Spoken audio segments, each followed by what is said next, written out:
नाही समजलं का? बाकी कोणी अजून पोटे समजलं का? कुठलाही इथून पुढे गुन्हा करायचा नाही, पहिली इन्स्ट्रक्शन. सीपी सरांचा क्लिअर कट तुम्हाला मेसेज अजेंडा आहे, समजलं? त्याचबरोबर कुठल्याही गुन्ह्याला तुम्ही प्रत्यक्ष अप्रत्यक्ष पाठिंबा द्यायचा नाही, प्रत्यक्ष अप्रत्यक्ष त्याच्यात सहभागी व्हायचं नाही.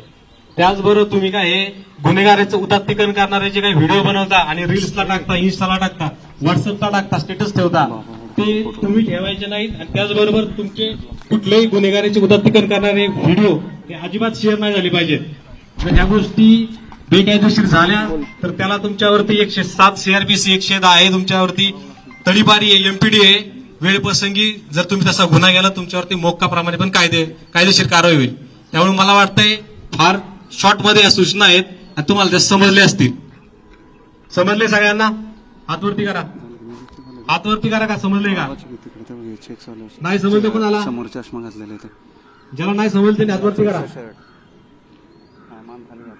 त्याच्यामुळे हे परत सूचना ह्या लास्टच दिल्या जातील, आता परत सूचना दिल्या जाणार नाहीत.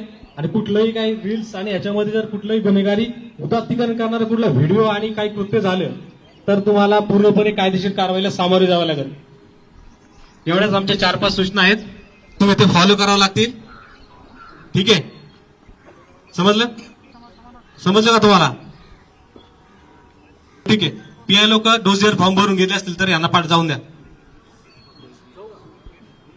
किंवा याचं जे काही प्लॅनिंग आहे ते करण्यासाठी आम्ही या सर्व जे काही रेकॉर्डवरचे आमचे जे काही गुन्हेगार असतील, आरोपी असतील, त्यांना आपण पोलीस स्टेशनला किंवा आपल्या युनिटला आपण त्यांना कॉल केलं होतं. त्यांच्याकडनं इतंबित माहिती जो काय आमचा डोजियरचा फॉर्म आहे तो फॉर्म आम्ही पूर्णपणे भरून घेतलेला आहे. आणि त्यांना जे काही गुन्हेगारीचं उदात्तीकरण किंवा काही गुन्हेगारी कृत्य त्यांच्याकडनं घडू नये म्हणून त्यांना प्रिव्हेंटिव्ह स्टेप्स होऊन आणि त्या ज्या काही लिगली सूचना आहेत त्या आम्ही त्यांना दिलेल्या आहेत. त्यासाठी आम्ही त्यांना बोलवलं होतं. यामध्ये काही नामचीन गुंड जसे आहेत तसे नवीन तरुण की जे गुन्हेगारी पार्श्वभूमी त्यांची नुकतीच सुरू झाली असे तुम्ही बोलवले होते, तर याला आळा बसेल असं वाटतं तुम्हाला की हे ज्यांच्याकडे बघून त्यांनी गुन्ह्याला सुरुवात केली होती? आपल्याला याच्यामध्ये आता जे काही प्रिव्हेंटिव्ह स्टेप्स आहेत त्या तर आपल्याला उचलल्या पाहिजेत आणि त्याच्यावरती जी काही कारवाई आहे ती कारवाई केली पाहिजे, ती आम्ही कारवाई करत आहोत. रायझिंग काय प्रकार, किती गुन्हेगारांना आज जवळपास 267 जे काही रेकॉर्डवरचे गुन्हेगार आहेत त्यांना आम्ही आज कॉल केलं होतं.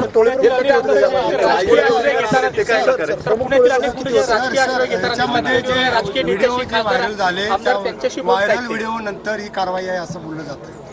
हा आमचा पूर्वीचाच प्लॅन ठरलेला आहे आणि आमचे जे काही रेग्युलर आमचे प्रिव्हेंटिव्हचे जे काही स्टेप्स आहेत त्याचाच हा पार्ट आहे. सर, तुम्ही यांना सूचना देताना सातत्याने रील्स बनवणं किंवा सोशल मीडियावरती जे काही ते पसरवतात याबद्दल सूचना देताना दिसला, तर याचा परिणाम जो आहे तो तरुणाईवरती मोठ्या प्रमाणात होताना दिसतो या रीलचा, किंवा तर याबाबत तुम्ही काय सांगा? आपण जर मागे पाहिलं असतं तर मागच्या वर्षामध्ये जवळपास या रीलच्या बाबतीतले जवळपास आपण प्रोएक्टिव्हली काम करून आपण 24 गुन्हे दाखल केलेले आहेत. आणि जे रील्स यांचे जे फॉलोअर्स आहेत त्याचेच गुन्हेगाराच्या ह्याच्यामध्ये त्यांचा सहभाग आढळलेला आहे. त्यामुळे आपल्या ज्या प्रिव्हेंटिव्ह स्टेप्स आहेत त्याप्रमाणे आपण कारवाई करत आहोत, त्याप्रमाणे आपण सूचना दिलेल्या आहेत. थँक्यू, धन्यवाद.